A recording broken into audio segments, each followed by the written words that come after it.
Hi and welcome back to my channel.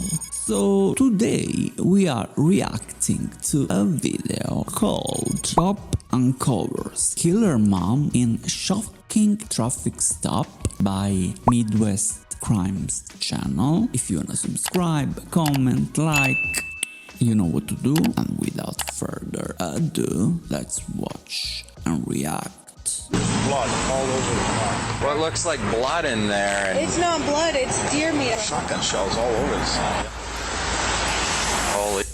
In all the cases we've covered on this channel, this case is Dear by me. far the most upsetting we've come across. What follows is never before seen body cam footage as police make a routine traffic stop and discover a truly chilling scene. We'll also show you exclusive security footage capturing the victim's last moments alive. But first, an investigative report on what led up to this tragic incident and the many ways it could have been prevented. Be warned, we will be covering the flaws in child protective services surrounding abusive parents and why those services need to focus more on helping the victims in these cases over their abusers. This may seem straightforward, but domestic situations can become very complicated in cases where the abuser is the parent of a victim. Let's step back a moment and get some background on what exactly led up to this heinous crime. In December of 2015, Julissa Thaler and Tori Hart's child, Eli Kenneth Alejo Hart, was born. However, their relationship quickly went south. Court summons suggest that Julissa has a long history of substance abuse, including suspicions that she exposed Eli to a controlled substance while she was pregnant.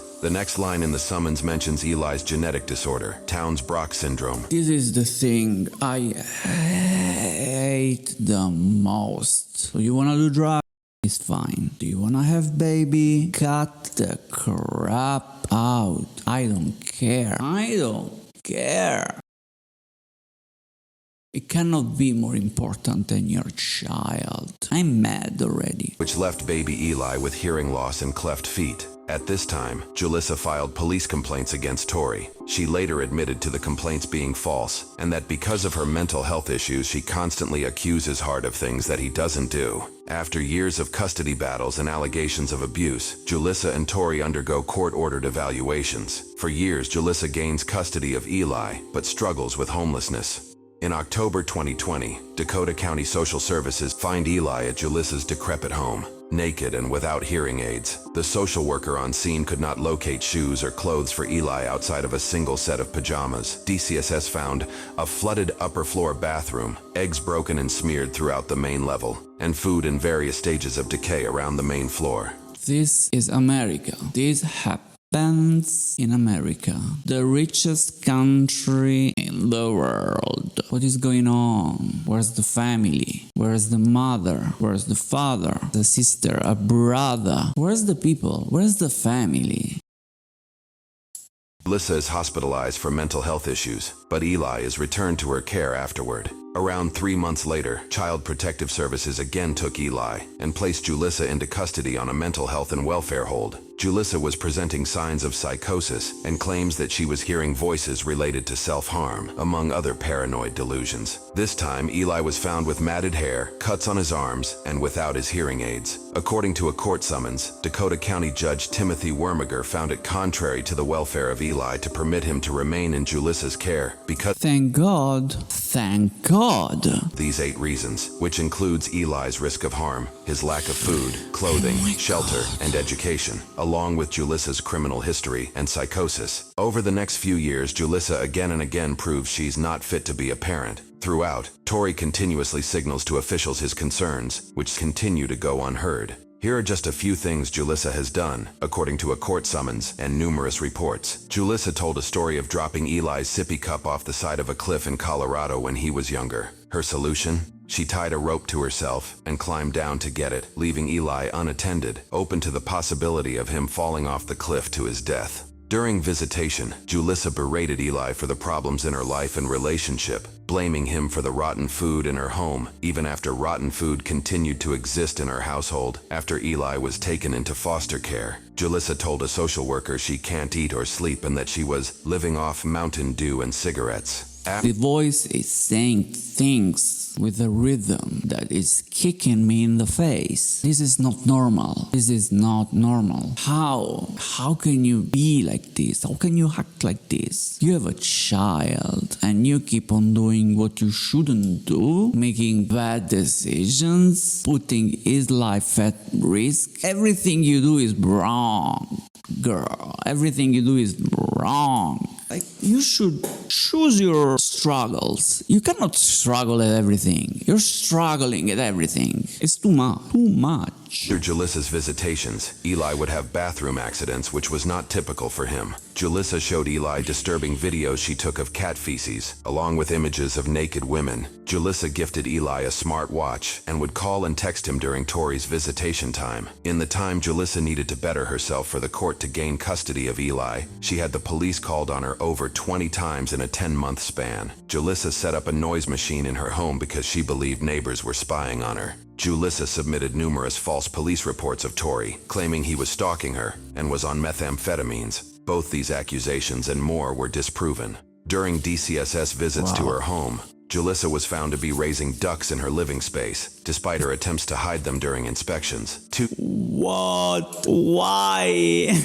Oh my god. Like, first of all, I am dying. It's so warm. I am literally melting. I need water.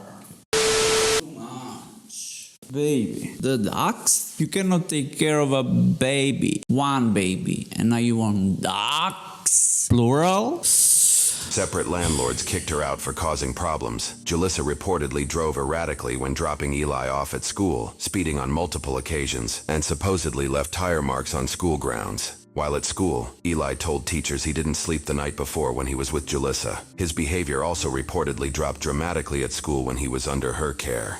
Julissa lied to the court about buying tickets to Disney World and did so in hopes that it would expedite the custody process to allow her to leave the state with Eli. Julissa stole prescription drugs, and during court-ordered drug tests, she consistently failed. She also failed to keep up with court-ordered therapy sessions and parenting classes for over a year, and was given multiple 60-day extensions by the court to fulfill those requirements. Throughout all of Julissa's troublesome actions, Tori voiced his concerns for years to officials for the sake of Eli's safety. According to a court summons, here's some communications Tori sent to officials about his custody case and Julissa's actions. I do have concerns with her mental state that she could do something drastic. The whole purpose of this is to protect Eli, yet I feel he is now being put at risk. What kind of damage is this doing to Eli? This is terrifying to me and upsets me that Eli continues to have to go through this. His voice is slapping me hard. From the right to the left, slap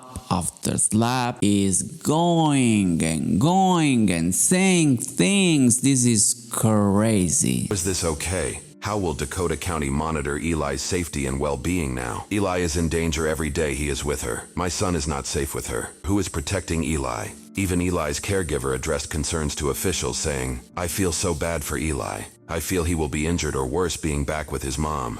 Due to Julissa's false allegations against Tori, he agreed to comply with a safety and permanency plan in order to secure permanent custody of Eli. This included completing domestic violence and parenting classes, randomized drug testing, a mental health assessment, and adhering to an order for protection. In contrast to Julissa, Tori fulfilled all requirements. DCSS reported positive visitations with Tori, noting Eli's happiness, energy, and enjoyment during their time together. So, we have the answer here. Tori is the parent fit for the role. Thank you. Bye, Julissa.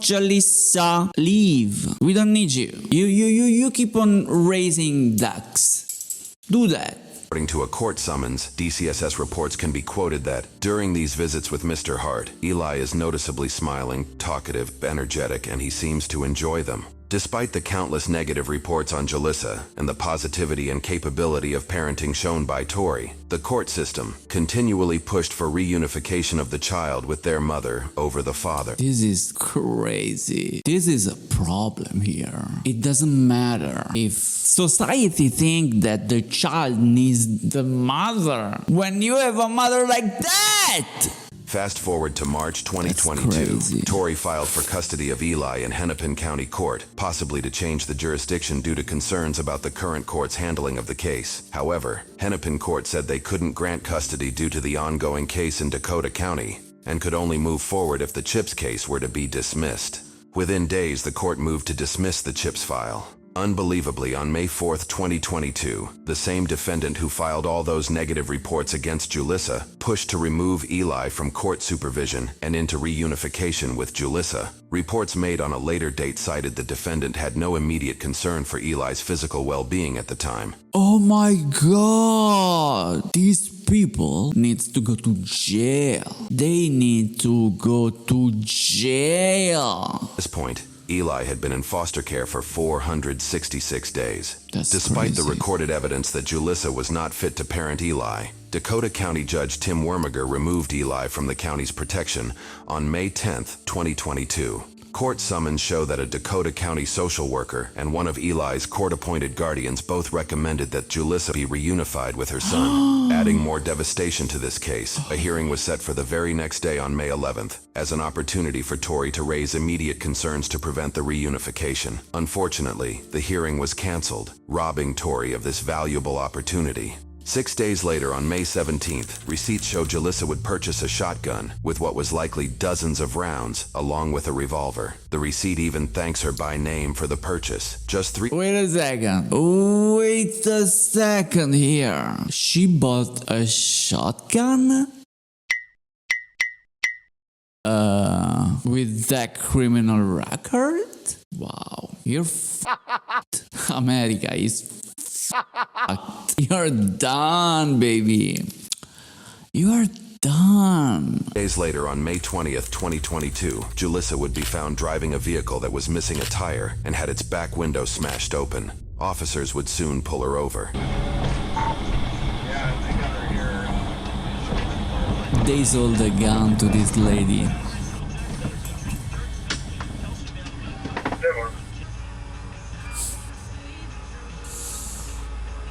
That is crazy.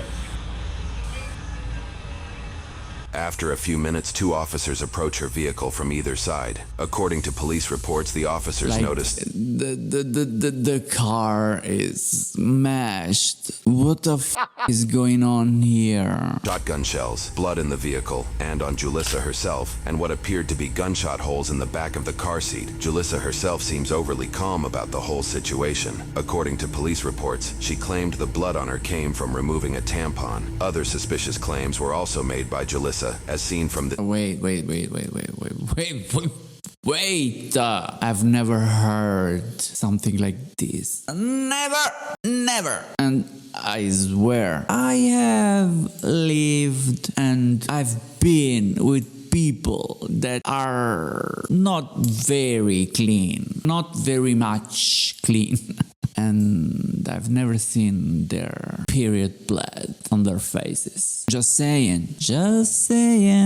limited body cam footage. There is no tire there. All right. There's what? Blood all over. There's blood all over the car. Yeah! Violation. I have a broken windshield and I'm missing a tire because some kids were shooting at my car. I had some. What looks like blood in there? And It's not blood. It's deer meat. I had a big bag of. There's a farm around here that does deer meat and hamburgers. So. Shotgun shells all over this. yeah. Despite the incredibly questionable scene the officers discovered Julissa in, the officers decided to release her, personally chauffeuring her a ride home to her apartment. The My God! There's blood. There's gunshot. Shell. I don't know how you call them. And you give this bitch a ride home? What? Without not even checking what's maybe inside the car? That is crazy. My God. officers who work in Hennepin County, home to Minneapolis, also may have feared getting a complaint from the woman, factoring into their decision-making. According to news reports, the search warrant for Julissa's vehicle indicated the police released her because she was growing impatient, cold, and refused to sit in the squad. Wait a second. You stopped her. You didn't check the ID. You didn't check anything with a car in that state? It doesn't make sense. It doesn't make sense. You always ask for IDs. You shoot at people. You tase people that don't give you their ID, and you are letting her go like this. Wow. At the blood-soaked vehicle, officers developed probable cause and did a deeper search of the vehicle. Holy. We got a body. All right, We got let's a cover. body. According to reports, officers rushed back to the apartment where they just dropped Julissa off. They discovered she was no longer there. She left a washing machine running with what was later determined to be filled with the clothes she was just wearing. Soon after, officers located Julissa leaving the area on foot, and she was placed under arrest. Officers then observed that she had what appeared to be brain matter in her hair. Based off witness statements and off the physical damage her vehicle left on the road, officers were able to track the past movements of the vehicle. Along this route, they found multiple locations where blood and brain matter had been discarded. One dumpster had a bloody child booster seat that had sustained damage from a shotgun blast. Oh no, did she kill the kid? Wait. In another dumpster, officers located a backpack, blood, bone, and what appeared to be more brain matter. We've elected to not show the photos containing blood or human remains. In court, more shocking evidence would come out against Julissa. According to a source from CARE 11, these are some of the search terms from Julissa's browser history, which includes how much blood can a 6-year-old lose, how life insurance investigates a death claim, and how much does life insurance pay for a dead child, among other damning searches. It was later determined that Julissa had shot Eli 9 times in the head and torso area of his body, likely while he was strapped in his car seat. Thorough work by police and detectives also uncovered surveillance video showing Eli being escorted by Julissa in the moments prior to his murder. The video, which shows the boy smiling and playing, would tragically be the last video of the child. At one point, Julissa's own grandmother and father even disagreed with the handling of the custody case leading up to the murder. Julissa's grandmother claimed Tori doesn't have a mean bone in his body, and said of her granddaughter Julissa that she is good at manipulating people, and I blame the court system for not helping her out. We all told the social workers that she needs to be institutionalized, not just for a month, but maybe for a year or more. But nobody listened. Julissa's father said, I gave the judge her detailed mental health history. I told him that she was displaying paranoia and auditory hallucinations. I said I feared for Eli's safety. It all fell on deaf ears. Julissa did not mince words with how she felt about the situation. Ms. Stoller, you have a right to speak this morning if you'd like. You don't have any obligation to speak, but if you'd like to choose to speak, now is the time to do it. Yes, I would like to say something. Go ahead. Oh my god, let me hear this I'm innocent. You all, you're garbage. Absolutely. No, I'm gonna tell you something. You're a You're such a disgrace. You need to go yourself. You're ending up in a jail cell and you're gonna stay there for the rest of your life. You're ugly. You look bad. You're fat. Your hair smells and you smell.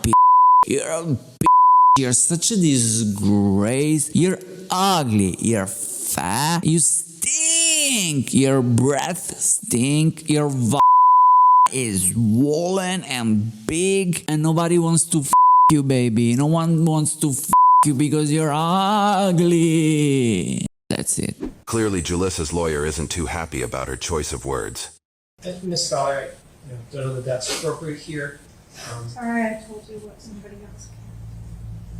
Julissa Thaler was sentenced with first-degree predetermined murder and second-degree intentional murder for shooting Eli no less than 9 times. She has received life in prison without the possibility of parole. Currently, Tori is in the process of suing the defendants and a caretaker of Eli, who continue to suggest reuniting Eli with Julissa. That outcome is yet to be determined. Unfortunately, this is not the only case of this nature that was mishandled by Minnesota, and more specifically Dakota County and Ramsey County Child Support Services. Most recently, Child Protective Services has again come under scrutiny after allowing a parent with a violent history custody of his children. In this case, it was a father who won custody and would later go on to shoot and kill 2 Burnsville police officers and a firefighter with a on Sunday, February 18, 2024, while 7 of his children were with him. The standoff ended when the father took his own life. This interview, conducted by a source from Care 11, shows the frustrations that the mother of some of the children has with the way her custody case was handled. Even though their dad is this monster, that's still their father. They had unconditional love for him. And it hurts me because somebody so evil like that and they still get all the love from their children. He could have. It's the exact opposite of what happened to Eli. Eli had the best father in the world, but he needed his mother. This is a joke. This is a joke. With them, he could have done a lot, so my main focus is just to get their mental health in order, because it's not gonna be overnight. It's gonna be something that's an ongoing thing. A statement released by Ramsey County in Minnesota has this to say about these kinds of cases. In Minnesota, counties are required by law to work toward family reunification in child protection cases unless specifically accepted by statute. When a parent is found to be compliant with court orders during the period their child is placed out of the home, a child must be returned to the parent's care. Following reunification with their child, a parent is no longer legally compelled to work with social services. A family may also relocate of their own volition. Hopefully, swift changes in how cases like these are handled happen soon to prevent future tragedies. Those judges and people who handle that case need to go to jail for the rest of their lives. Anyway, this was sad. I hope you liked it. Anyway, if you did, make sure to subscribe to my channel, hit the like button, and I'll see you next time. Bye!